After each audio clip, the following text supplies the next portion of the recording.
c'est une vidéo un petit peu spéciale car non, nous n'allons pas parler maquillage, coiffure, soins ou même look ou haul ou quoi que ce soit.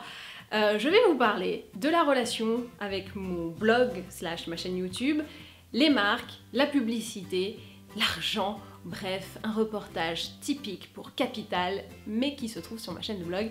Bref, je voulais répondre un petit peu à des questions qui me sont posées ou qui ne sont pas posées mais qui sont un peu induites. Donc quand on me fait des commentaires sur « Ah là là, c'est que de l'impub tes vidéos, machin », je vais un peu éclaircir les choses parce que je pense que ces commentaires sont faits parce que les gens ne savent pas et non pas par méchanceté pure et dure. Donc je préfère éclaircir les choses et vous dire comment ça marche, comment ça fonctionne et qu'est-ce qui est de la pub, qu'est-ce qui n'en est pas, et voilà. Comme ça, vous allez tout savoir. Et si vous voulez toujours m'insulter après, vous pourrez. Alors, comment ça marche? Oui, je gagne de l'argent via mon blog et ma chaîne YouTube.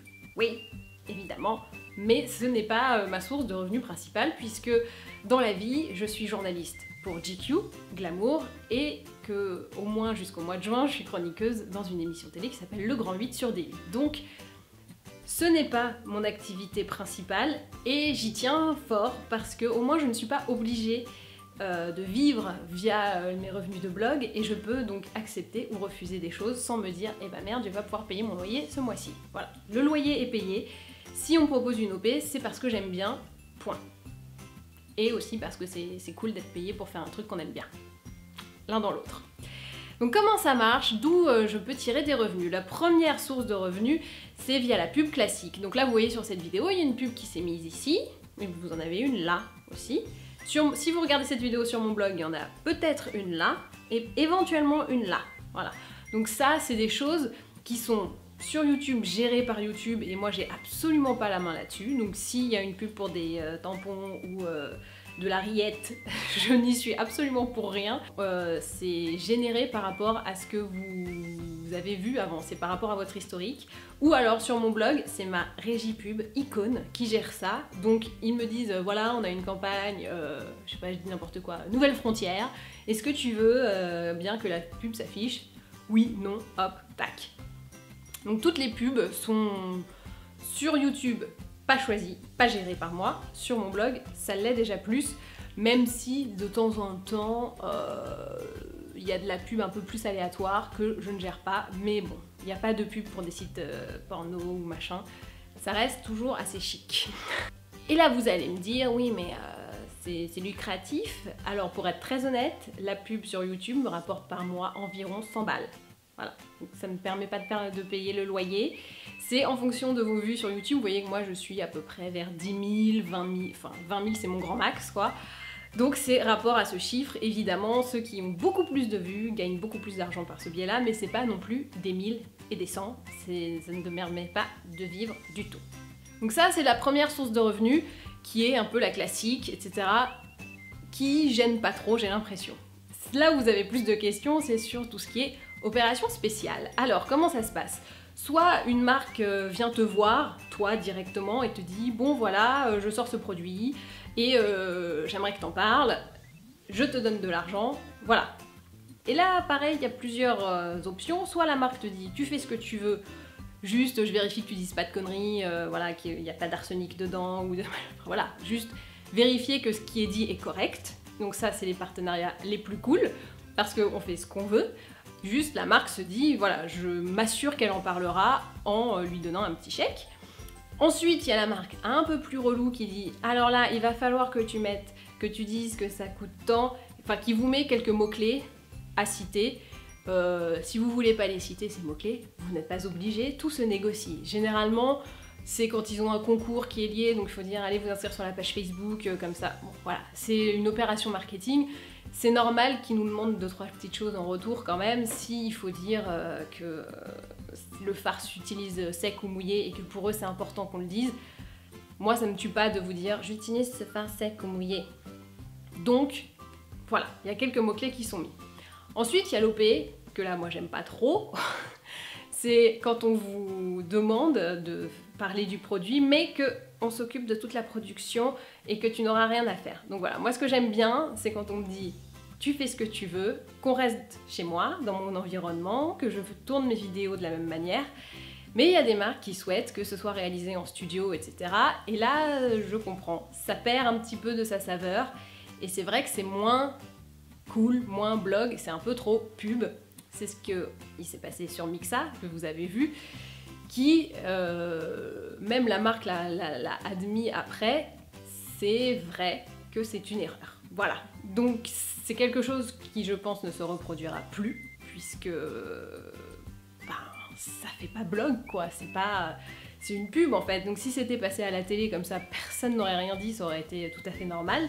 Sur un blog, ça n'a pas vraiment sa place. Donc on est plus sur des opérations spéciales du type 2 ou du type 1 qui sont plus cool. Par exemple, alors Big Up, je dirais que c'était la deuxième configuration. Là c'est un échange avec la marque. On s'est dit allez hop, on fait un truc ensemble, parce que c'est vrai que c'est un petit peu compliqué de parler d'une coupe menstruelle, tout le monde ne veut pas le faire. Moi j'ai dit allez vas-y je le fais, trop bien, je m'en fous. C'est un truc que j'aime. Certes, c'est une cup menstruelle, mais je suis tellement convaincue que j'assume totalement. Et donc j'ai eu quelque chose obligatoire à dire pour des raisons juridiques. C'est un produit qui touche un peu à la santé, donc forcément, par exemple, quand je vous dis vous pouvez le porter jusqu'à 8 heures, je dois dire ça. Je peux pas vous dire ouais moi je l'ai porté 24 heures, même si je l'ai fait légalement, vu que c'est considéré par la loi comme une pub, Big Up n'a pas le droit de laisser passer ça. C'est-à-dire que si c'est pas dans le cadre d'une opération sponsorisée et que la nana vous dit moi je le porte 12 heures, très bien, elle a le droit. Mais comme c'est considéré quand même comme de la pub, il faut qu'on puisse juridiquement être dans les clous. Voilà, c'est comme ça. On n'a pas trop le choix. Et en même temps, c'est ce qui est écrit sur la notice, donc je vais pas non plus vous dire n'importe quoi. Il faut que vous ayez la vraie information qui est correcte. Donc ça, c'est le genre d'opération qui arrive 2 fois par mois, à peu près. Franchement, c'est une moyenne, hein. Des fois ça va être 3, des fois 0, c'est en moyenne. Donc soit on me demande une vidéo, soit on me demande un post sur mon blog, puisque j'ai également un blog, soit on me demande un post réseaux sociaux. Voilà, c'est assez variable. Au niveau du prix, j'ai pas trop envie de vous en donner un, pour la simple et bonne raison que c'est extrêmement variable en fonction de ce qu'on nous demande. C'est-à-dire, il y a des marques qui vont vous demander de pouvoir récupérer la vidéo pour la poster sur le site, sur leur site à eux. Il y en a qui vont pas le faire, il y en a qui vont demander des réseaux sociaux, il y en a qui vont demander de poster à des heures fixes, à des réseaux sociaux. Enfin voilà, c'est hyper variable. Donc, il n'y a pas de règles. Et donc, je dis ça un peu aussi à destination des marques qui souhaitent communiquer avec nous. Tout est à faire, tout est à imaginer, il n'y a pas de règles fixes. C'est pas ça va coûter tant, et puis on fait que ça, on ne fait rien d'autre. Après, si le concept est cool et qu'on peut imaginer des trucs trop cool, allons-y quoi. Après, on s'adapte, on fait des choses un petit peu à la one again, j'ai envie de vous dire. Donc voilà, l'opération spéciale, elle doit coller, à mon avis, à la blogueuse. C'est-à-dire que moi, si vous me demandez un truc très sérieux où je peux pas faire une seule blague et faire du second degré, ne me choisissez pas en fait. Je ne serai pas dans ce délire là, donc c'est même pas la peine. Par contre, si vous voulez un truc un peu one again, un peu pistoufly, et là oui. Donc c'est pour ça qu'il faut aussi savoir refuser des opérations spéciales, ce qui m'arrive, où on me demande oui alors tu vas devoir filmer sur un fond noir, habillé avec une robe argentée. Là tu fais ok, donc fond noir déjà, c'est pas moi. Robe de soirée argentée, ok, donc là on est plutôt en imprimé, ce qui est tout le temps le cas. Donc voilà, et comme je vous le disais auparavant, j'ai j'ai 2 autres métiers même qui me permettent de pouvoir refuser et de quand même payer mon loyer à la fin du mois. Donc j'aime cette liberté, et non, je n'accepte pas tout parce que sinon ça devient un peu n'importe quoi. Quand c'est une opération sponsorisée, c'est toujours et c'est systématiquement écrit soit dans la description de la vidéo en bas, soit quand c'est un post sur mon blog, c'est écrit à la fin du post billet sponsorisé. Voilà, les choses sont claires. Vous savez que c'est sponsorisé, vous savez aussi que j'ai accepté parce que j'aime bien et que j'ai cette liberté aussi de pouvoir refuser. Donc les posts de vendus ou je ne crois pas à la chose, ça n'existe pas vraiment chez moi, hein. Je vous le dis clairement, il y a des choses que j'ai refusées, il y a des choses aussi où au départ j'avais accepté. J'ai testé le produit et là j'ai dit non mais les gars ça va pas être possible en fait. Alors ça c'est arrivé une fois, je ne dirai pas avec qui parce que c'est pas gentil pour eux. Donc on me propose une opération spéciale, je devais faire une vidéo pour tester le produit en live machin. Je teste le produit en live et là, catastrophe, ça ne fonctionne absolument pas, c'est horrible. J'essaie une fois, deux fois, trois fois, ça ne fonctionne pas. Je rappelle la marque, je dis écoutez, alors je veux bien faire la vidéo, je ne veux pas mentir, donc soit on montre la vérité et on dit que ça ne marche pas, clairement, soit on ne fait rien. Donc la marque a dit ok, on ne fait rien, s'il te plaît. Donc ça c'est pour tout ce qui est opération sponsorisée, qui est en fait de la pub. On appelle ça un peu du brand content maintenant dans le milieu. C'est-à-dire la marque et l'univers, enfin ton univers de blogueuse ou de youtubeuse se mélangent pour donner un post qui est une publicité un peu personnalisée, en gros. En très gros. Donc, pub classique, et ensuite on a l'opération spéciale, le brand content. J'ai envie d'appeler ça du brand content un peu. Ensuite, beaucoup de gens me disent oui, tu parles de ce produit uniquement parce que tu l'as reçu, voilà. Donc la marque t'a envoyé le produit et donc t'en parles. On va mettre les choses au clair immédiatement. Je vous ai dit précédemment que je travaillais pour Glamour et pour GQ. Je suis journaliste pour ces deux magazines depuis 11 ans. Oh putain. Là tu te prends ton ancienneté dans la gueule. Donc ça fait 11 ans que j'y travaille à la rubrique beauté. Et donc ça fait 11 ans que je reçois tous les produits de beauté de toutes les marques. C'est comme ça. En fait, les marques communiquent comme ça aux journalistes. Quand il y a une nouveauté, on vous envoie le dossier de presse et le produit sans qu'on vous les demande. Enfin, sans que nous, on les demande. C'est ça que je précise. C'est-à-dire que d'elles-mêmes, les marques envoient leurs produits. On en parle, on n'en parle pas. Après, c'est un peu la loterie pour eux. Et justement, s'ils veulent être sûrs qu'on parle d'eux, ils achètent soit une pub, soit une OPSP, un billet sponsor, comme vous appelez ça comme vous voulez. Et le RP, donc les relations presse, c'est un petit peu au bon vouloir de la personne à qui vous avez envoyé le produit ou pas. Et voilà. Si la personne aime bien, elle en parlera. Si la personne n'aime pas, elle en parlera peut-être mal. Mais on peut pas savoir, on peut pas dire à l'avance ouais ok c'est bon j'en parlerai sûr et certain. Et parce que la personne m'a envoyé un produit, je vais en parler. Pour que vous vous rendiez compte à peu près de tout ce qu'on reçoit, je crois, en moyenne, je reçois 5 à 6 produits par jour, à peu. Encore une fois, c'est une moyenne, hein. Il y a des jours où il n'y a rien, et il y a des jours où vous avez la collection complète de maquillage de L'Oréal, de Dior, de Chanel. Là, vous avez 10 produits qui arrivent d'un coup. Évidemment, vous ne pouvez pas parler de tout. Je pense que je garde chez moi 10% de ce que je reçois. Parce qu'il y a des trucs que je reçois qui sont pas pour moi, des trucs pour cheveux bouclés, des trucs pour les peaux matures, machin. Donc ça reste au bureau et ensuite, soit on les garde un petit peu si on a besoin de les faire shooter, puisque c'est un peu le principe. Et ensuite, on fait des distribs dans les rédacs. Voilà, je pense que toutes les rédacs fonctionnent à peu près comme ça. Évidemment, tous les journalistes ne peuvent pas utiliser tous les produits qu'ils reçoivent, c'est un petit peu compliqué. Donc voilà, il y a déjà une première sélection qui est faite sur est-ce que le produit me fait envie, est-ce qu'il m'est adapté. Hop, ça représente, je pense, 10-15% de ce que je reçois.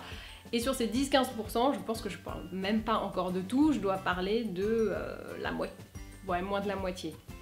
Mais en fait, peut-être, si on cumule tous les supports sur lesquels je travaille et ce dont je parle, peut-être que je parle d'à peu près tous, mais sur le blog, je parle de la moitié des 10, donc 5% de ce que je reçois. À peu près, en gros. Donc vraiment, quand vous me dites t'en parles parce qu'on te l'a envoyé, ben non, j'en parle pas parce qu'on me l'a envoyé, certes, je suis pas allée l'acheter, mais j'en achète aucun. Donc finalement, pour moi, ils sont tous sur le même niveau, c'est pas ça qui fait la différence. Ce qui va faire la différence, c'est quoi? Je trouve le packaging bien, je trouve la formule bien, je trouve le résultat cool. Voilà, c'est ça qui va vraiment faire la différence, c'est pas le fait de recevoir un produit qui fait que j'en parle. Mais pour en parler, il faut que je le reçoive. Vous voyez un peu le truc bien tordu. Voilà, c'est pas parce que je le reçois que j'en parle, mais pour que j'en parle, il faut que je le reçoive. Donc pareil, petit message aux marques qui se lancent et qui veulent communiquer avec les blogs. Quand vous nous envoyez des mails pour nous dire proposition de partenariat, nous vous proposons de vous envoyer notre nouveauté et en échange, vous allez faire un post en mettant notre lien vers le site e-commerce, avec notre hashtag et avec un lien pour s'abonner à notre page Facebook. Là, j'ai envie de vous dire non les gars, c'est pas comme ça que ça marche, c'est-à-dire que on va pas parler d'un produit juste pour que vous nous l'envoyiez, c'est-à-dire que soit vous nous l'envoyez comme ça, d'office, vous ne nous demandez rien du tout, etc. Après, si vous voyez que le truc est en ligne et que vous me dites est-ce que vous pouvez nous mettre le lien e-commerce s'il vous plaît, et tout, merci d'avoir parlé de nous, ok, on peut le rajouter, ça mange pas de pain, mais que, en fait, ce que vous nous demandez, c'est un billet sponsorisé, non rémunéré. Donc ça ne marche pas comme ça, c'est-à-dire que par rapport aux autres marques qui vous envoient tous les produits gratuitement sans qu'on ait rien demandé, c'est un petit peu injuste également, hein, voilà. Après, vous pouvez très bien nous envoyer un mail pour dire est-ce que vous voulez que je vous envoie le produit. Après, on peut dire oui, non, parce que si on sait que c'est un produit contre les cheveux blancs et que moi je vais vraiment pas l'utiliser, je vous dirais bah merci, mais non, je n'utiliserai pas et je pourrais pas en parler. Voilà, donc je pense qu'on a à peu près tout couvert sur relations marque, relations argent, relations publicitaires. Que dire d'autre que, voilà, moi mon cas je pense est un petit peu spécial de par mon métier de base. Je sais pas précisément comment ça marche avec les autres blogs, peut-être que vous pouvez juste leur demander et qu'elles vous répondront. Je sais que les blogueuses reçoivent aussi beaucoup de produits maintenant d'office, que les marques fonctionnent à peu près de la même façon avec les journalistes qu'avec les blogs. Moi je peux pas vous dire en quelle mesure parce que je vois pas la différence. Je sais que quand une marque m'envoie un produit, bah, c'est pour mon travail de journaliste et mon travail de blogueuse, qui n'est pas vraiment un travail, mais voilà, mon activité de blogueuse, voilà, c'est plus exact.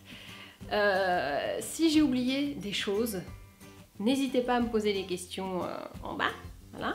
Donc surtout, hein, après je vais pas vous dire combien je gagne parce que je ne vous demande pas combien vous gagnez non plus, hein. Donc on reste quand même dans les clous, les enfants.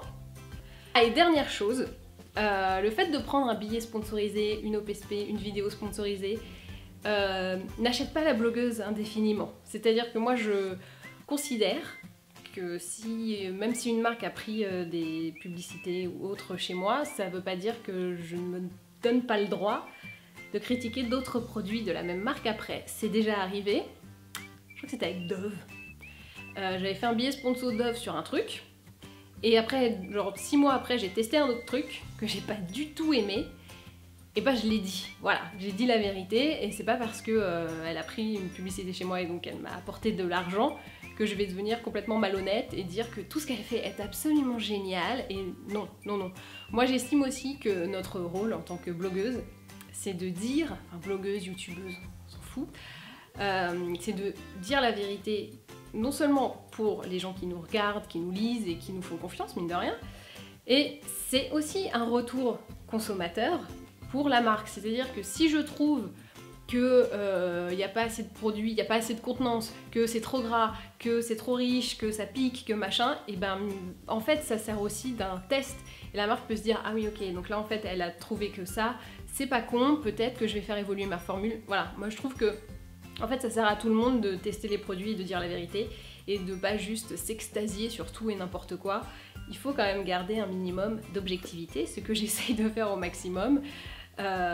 Mais c'est vrai aussi qu'on a plus tendance à avoir envie de parler de choses qu'on aime que de choses qu'on n'aime pas. C'est vrai que l'enthousiasme sur un rouge à lèvres qu'on trouve trop cool, il est plus fort que sur un truc où il n'y a rien, quoi. On se dit... En fait, les trucs moyens, c'est les pires parce qu'il n'y a rien à dire. C'est genre, bah c'est ni bien ni pas bien. Voilà, on dit quoi? C'est ni bien ni pas bien. Non. Donc, moi, j'ai plus tendance à parler des choses que je trouve trop cool, des choses qui m'ont déçue, et les choses moyennes, voilà. Donc les choses dont je ne parle pas, c'est que j'en pense rien, et j'irai pas l'acheter, et j'irai pas non plus le jeter à la poubelle, vous voyez? C'est hyper bizarre en fait. Donc je trouve qu'on est aussi dans cette relation avec les marques, où on est un retour, parce que comme on teste énormément de produits, on a un jugement, je trouve, plus affûté. Parce que si tu testes 2 rouges à lèvres dans ta vie, forcément tu vas avoir que 2 niveaux de mesure. Si tu en testes 180, bah voilà, tu vas pouvoir dire un truc beaucoup plus... Enfin, avoir une opinion beaucoup plus tranchée. Voilà, j'espère que j'ai répondu à un maximum de vos questions, que tout cela maintenant est un petit peu plus clair, que vous savez un peu comment ça fonctionne, que vous allez regarder si la vidéo est sponsorisée ou pas. Ah, et petite précision, alors ça c'est... Je sais pas si les autres blogueuses le font, moi je le fais. Par exemple, quand vous avez une vidéo qui est sponsorisée par une marque, je désactive la pub pour 2 raisons. Je trouve que, en fait, pour la marque qui achète ma vidéo, c'est pas cool d'avoir potentiellement une marque concurrente en pub en bas. C'est vrai. Et puis mine de rien, c'est une vidéo qui est une pub, même si elle est faite à ma sauce et qu'elle est complètement validée à ma sauce, mais dans le fond c'est une pub. Donc je trouve ça pas cool pour vous de regarder une pub personnalisée faite à ma sauce qui contient également une autre pub. Voilà, donc quand vous voyez pas de pub sur une vidéo, vous pouvez vous dire « Ah, elle est sponsorisée ». Vous vérifiez dans la barre d'infos, c'est écrit « Vidéo sponsorisée ». Et voilà, tout le monde est au courant que c'est sponsorisé et que c'est la marque qui m'a demandé de faire cette vidéo, mais ça veut pas dire pour autant que je dis n'importe quoi. Ok? Ok. Et ben voilà. Et ben maintenant, à vous de jouer.